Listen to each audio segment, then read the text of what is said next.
కొత్తపల్లిలో రాజు అనే పిల్లవాడు ఉండేవాడు.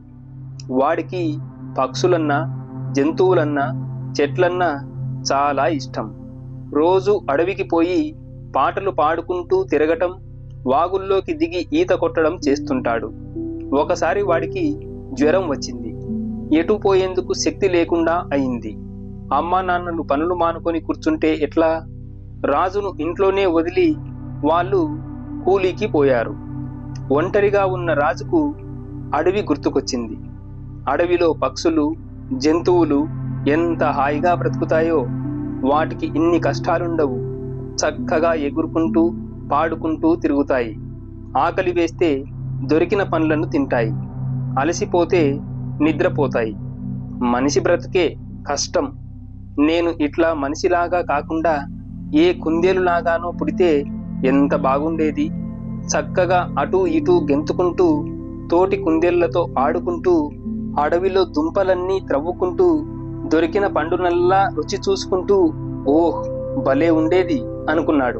అలా అనుకున్నాడో లేదో వాడు అడవిలో కుందేలైపోయాడు. రాజు కుందేలుకు ఎంత ఉత్సాహం కలిగిందంటే చెప్పలేము. అటూ ఇటూ చెంగు చెంగుమని దూకి, గంతులు వేసి, బోర్లాడి రకరకాలుగా పరుగులు పెట్టి చూసింది. దగ్గర్లోనే గెన్సుగడ్డ పొద ఒకటి కనబడింది. ఇంకేముంది, రాజు కుందేలు కడుపారా చిలకడ దుంపలు మెక్కి హాయిగా నిద్రపోయింది. అంతలో దానికి కుందేళ్ల గుంపు ఒకటి కలిసింది. ఆ కుందేలు పిల్లలతో కలిసి ఇది కుందేలు ఆటలు ఆడింది. ఇట్లా ఎన్ని రోజులు గడిచాయో కుందేలు పిల్ల లెక్క పెడితే కదా.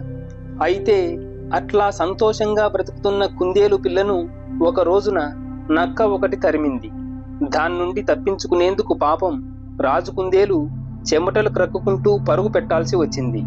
అట్లా పరుగెత్తుతుంటే దానికి ముళ్ళు గుచ్చుకొని పోయాయి. చర్మం చీరుకుపోయి రక్తం వచ్చింది.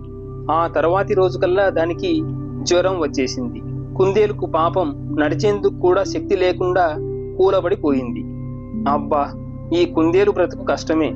ఎప్పుడు నక్కలు వెంటబడతాయో చెప్పలేం. జ్వరం వస్తే ఇక చెప్పనవసరమే లేదు. అసలు ఈ జన్మ వద్దు నాకు. హాయిగా ఏ చెట్టులాగానో ఉంటే ఎంత బాగుంటుంది. అసలు కదలాల్సిన పనే లేకుండా గాలికి చక్కగా కొమ్మల్ని ఊపుకుంటూ అందరికీ మేలు చేసే ఆక్సిజన్ను అందిస్తూ భలే ఉంటుంది. బ్రతికితే చెట్టులాగా బ్రతకాలి అనుకున్నది రాజు కుందేలు. అట్లా అనుకున్నదో లేదో ఇట్లా అది చెట్టయిపోయింది. రాజు చెట్టు సంతోషంగా ఊగింది. కొమ్మల్ని అటూ ఇటూ తిప్పింది. దాని మీదకి పక్షులు వచ్చి గూళ్ళు కట్టుకుంటే మురిపెంగా చూసింది. పక్షి పిల్లలకు పండ్లు తినిపించింది. జన్మంటే ఇదే. చెట్టు జన్మ ధన్యం. ఎప్పటికీ నేను చెట్టులాగానే ఉంటాను అనుకున్నది. అయినా ఆ సంతోషం ఎన్నో రోజులు నిలవలేదు. అనుకోకుండా వచ్చిన పెను తుఫాను దెబ్బకు రాజు చెట్టు కొమ్మలన్నీ విరిగిపోయాయి. మొండిదైపోయిన రాజు చెట్టు మళ్ళీ ఇగుర్లు వేద్దామనుకునే లోపల కట్టెలు కొట్టే వాళ్ళు కొందరు దాని ముందు నిలబడి ఆ మాను గురించి, దానిలో ఉండే చేవ గురించి మాట్లాడుకున్నారు. ఇలా కదలలేని పరిస్థితి దుర్భరం. నేను గాలిలో ఎగిరే పక్షినైతే ఎంత హాయిగా ఉండునో. ఎంత గాలి వీస్తే అంత గొప్పగా గింగిరాలు కొడతాను. స్వేచ్ఛా జీవితం పూర్తిగా నా సొంతమవుతుంది అనుకున్నది రాజు చెట్టు. మరుక్షణం అది పంచవన్నెల రామచిలుక అయిపోయింది. రాజు చిలక అటూ ఇటూ ఎగిరింది. సంతోషపడింది. తోటల్లో తిరిగింది. జామ పండ్లు, దానిమ్మ పండ్లు కొరికి తిన్నది. కోయిలతో సమానంగా కూసింది. తోటి పక్షులతో కలిసి ఆడింది. ఇలా బాగుంది స్వేచ్ఛగా అనుకున్నది. అయినా ఎంతకాలం? ఒక రోజున అది పొలంలో జామ చెట్టు మీద వాలేసరికి ఆ చెట్టు మీదే రైతు పరిచి ఉంచిన వలలో చిక్కుకున్నది. అయ్యో, మనిషిగా ఉంటే సరిపోయేదేమో, కనీసం ఇలాంటి కష్టాలు ఉండేవి కావు అనుకున్నది.